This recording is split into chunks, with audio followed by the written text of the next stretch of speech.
Meleğim, sensin meleğim, dileğim, Allah'tan dileğim. Meleğim, sensin meleğim, dileğim, Allah'tan dileğim. İçki dünyam bile birleştim bir senle. Ona benzeşlik taptım ben bir senle. Çözüldü mesele ömrülüm güçlü kesele. Sen bilen yürü olup dur sen olmasın pesi. Minnettar diyen ben yaradana yar ebim. Asman periştesin zeminde bana yar ettin. Yine sen olmasın yürek kız yarmaya çalacaksın. Deminden dem alacak yüreğime girmen yalacağım. Dodağın verip dur kapı olsasın yenillegin. Yerde unutmayın sudurun yeminlegin. Yine mukaddesin söyüp bilse yüreğim. Ben senden öğrendim ben şu gün kekelillegim.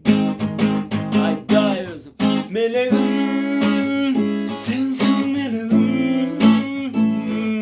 Dileğim, Allah'tan dileğim. Meleğim, sensin meleğim. Dileğim, Allah'tan dileğim. Seni sevmek cezap olsa da, hatta ölüme önüme konsa da seni severim. Vah, ellerim bağlı olsa da bu dünyam sonu gelse seni severim. Meleğim, sensin meleğim.